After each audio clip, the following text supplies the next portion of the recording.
Okay, so Conquest is your bread and butter for Battlefield. It's like the original game mode. And, you know, you're fighting for control of the whole map. You've got various things that you need to be looking for, different capture points all over the map. And here already, as you can see, we are on board with Level Cap, and something that I think he's been doing quite a lot recently is playing with the Flame Trooper. Now, unfortunately, it's switched away, but hopefully we can go back to that in a minute. Yeah, we can definitely check that out. The horses are out now. We're going to have 3 games of this, so don't worry, we'll get to break down this content for you. Yep. And maybe like Johnny Cash has inspired the Ring of Fire, you know what I mean? It all comes out now, we're going to see it going on. But yeah, this is the horse gameplay that we were looking for. Again, though, you're not going to get away with it. You can't just charge at 2 people and hope for the best. You will be taken down. It looked like the horse may have survived that, but the rider certainly didn't. Well, yeah, that's an interesting point, actually. It's the horse is very similar to other sort of open vehicles where you can die, but your vehicle, or horse in this case, may survive, because the horse has a higher health level than you do. So let's take ourselves through this map as well. What have we seen so far? It looks as though we've got kind of an... Nice takedown. What we're looking at so far is some sick sniping. All right, but coming back to the point, it looks like we've got a nice little area for what may be more infantry-based battling, and you've got this huge landscape as well. There's quite a lot going on here. If you imagine sort of like an oval shape to this map, at the top of the oval you've got an infantry section. It's almost like a little village, and we're in it now looking at some close quarters gameplay. And this really is sort of your destructible environment of the map. And there's a lot. In fact, I think there are 3 capture points on Conquest in this zone alone. So they are very close together, but they all vary a little bit. As you saw there, there's a capture point around the flag or the antenna.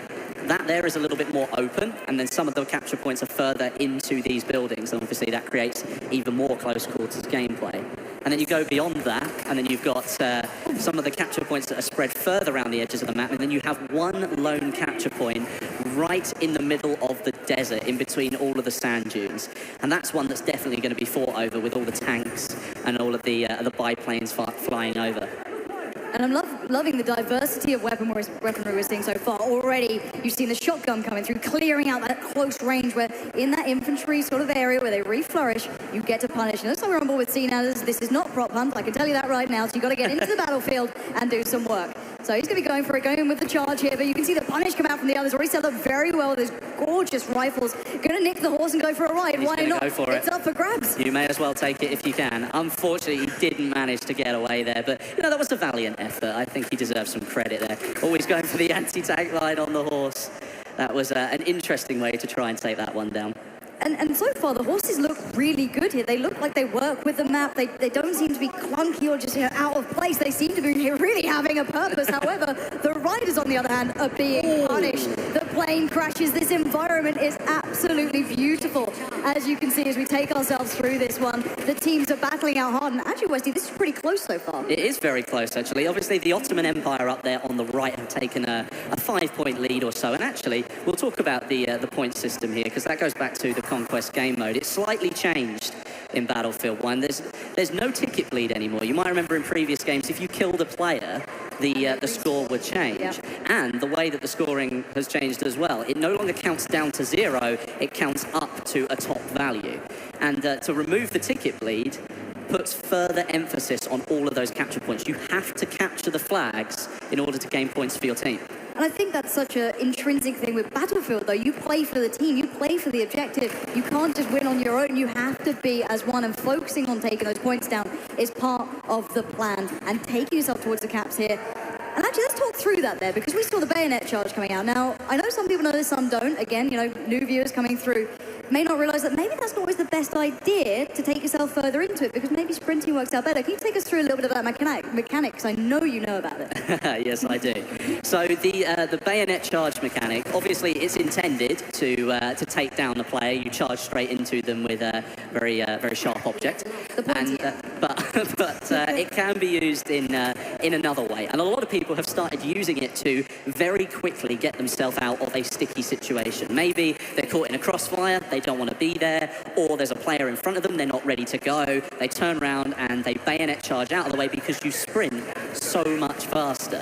However, though, after that sprint, you can only walk, because obviously you've just gone for a fairly serious sprint, and you can't sprint normally after that point, and that can sometimes leave you very vulnerable.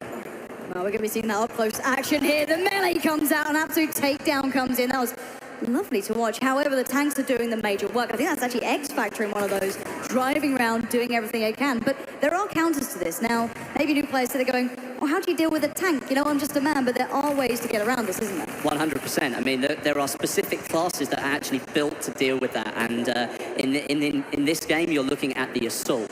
And something that you might notice that you might not have seen before in previous trailers or gameplay from the alpha is that the assault players now have access to explosives. A bit like what you might call C4, but obviously a World War I version of that. So it's more like a dynamite stick. And that's something that you're likely going to see in the gameplay today. Very up close and personal, though. You have to get close to the tank to be able to get near enough to throw the dynamite. It doesn't stick like modern explosives do. So you have to be very close and sort of catch the tank unawares.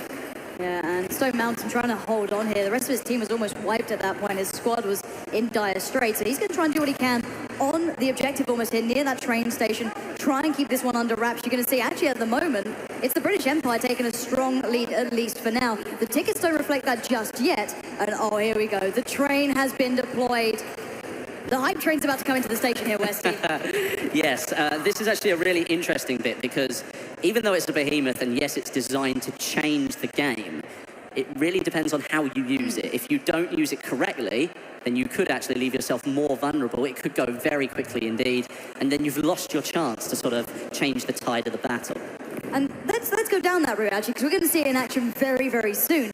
The point is, it doesn't really get to the capture points, does it? It only really goes by one. It has an effect on a second. It does do damage. There's no disputing that. Here comes the train now. And yes, it is on rails for anyone else out there who wants to make a joke about that.